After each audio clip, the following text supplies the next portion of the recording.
we're looking at probably a week before we could even start enforcing it.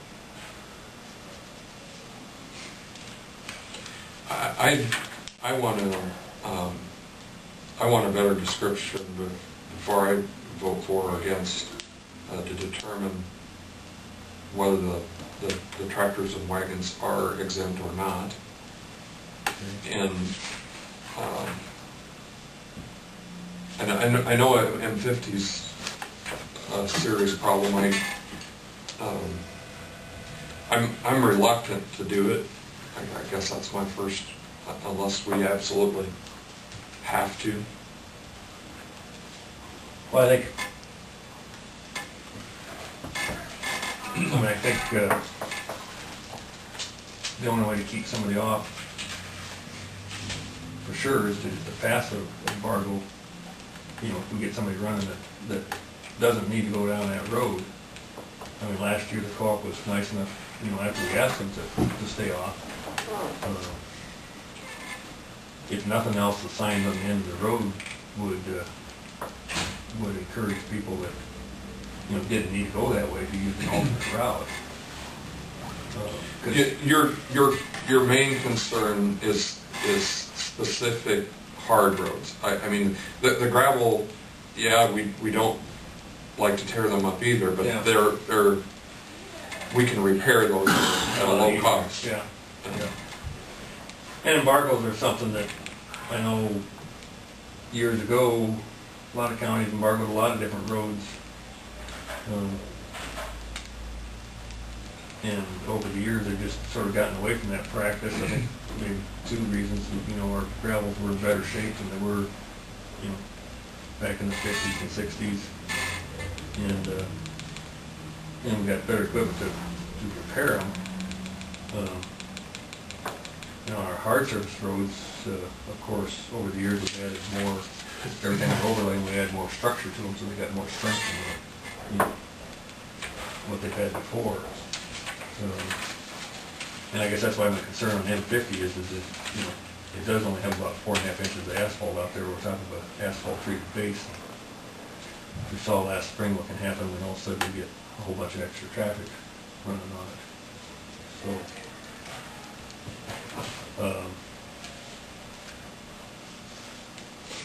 I don't know what this section says anything more about.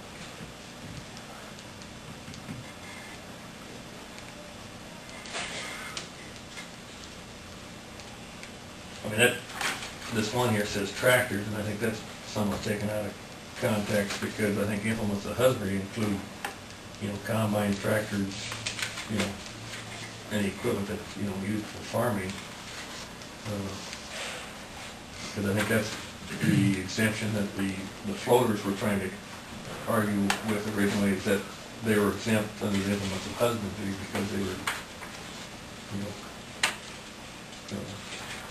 Dean, on the M50 situation, South 5th here coming in from south of town to get access to FC for grain delivery purposes, I know is a main. I mean, that's a main connection to get there. Is the M50 a main connector that they absolutely have to have?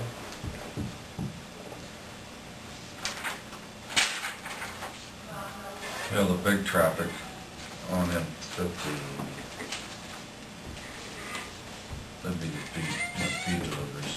There's 2 Iowa Select sites. That's the big. So you won't keep them off anyway? no. And there aren't a lot of big grain. Randy Escher's, you know, delivers grain on M50. He runs up to Sac, runs south on that road.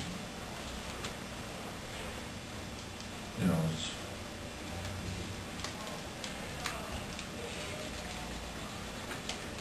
you got there's Lon Stanza's farm. Brad Peters. Brad's, that's all animal. Yeah, that'd be cat. I think, you know, I think the people on that road appreciate your embargo, because they don't want to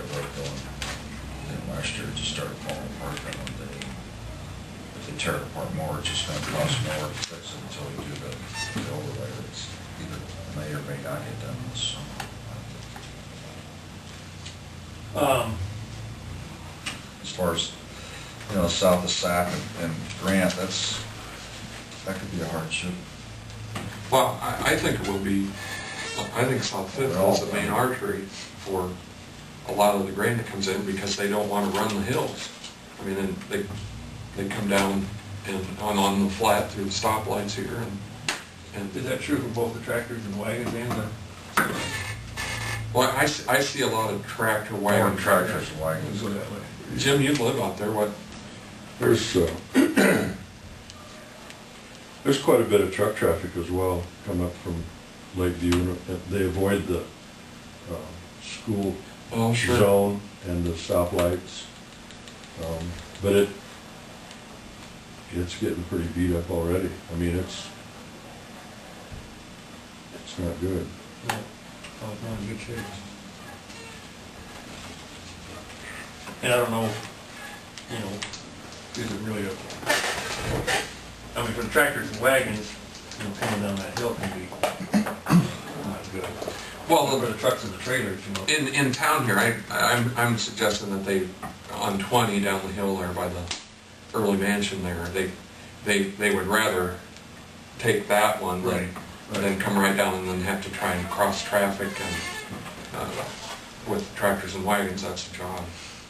And coming down that hill's no fun either. Yeah, yeah. But that's what I meant, you know, tractors and wagons are I'm pretty sure are exempt on this, and I can get you that section. Who enforces this, the DOT? DOT Blue Boys will be the primary enforcement. I'm not sure.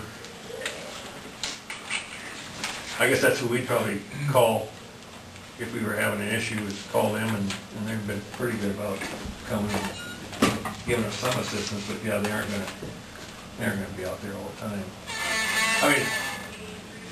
I mean, I think it's as much just letting the public know that, you know, this is a road that, you know, that the heavy loads will tear apart.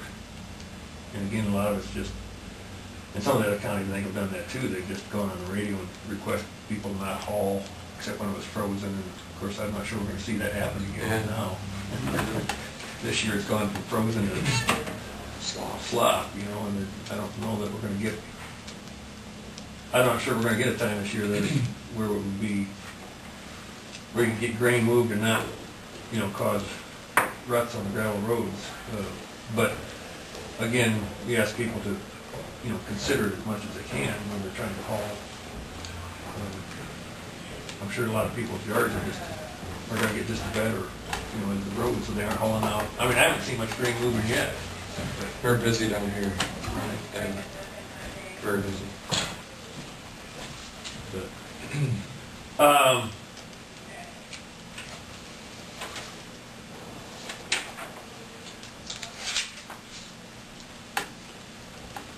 I guess I would like to at least do the M50.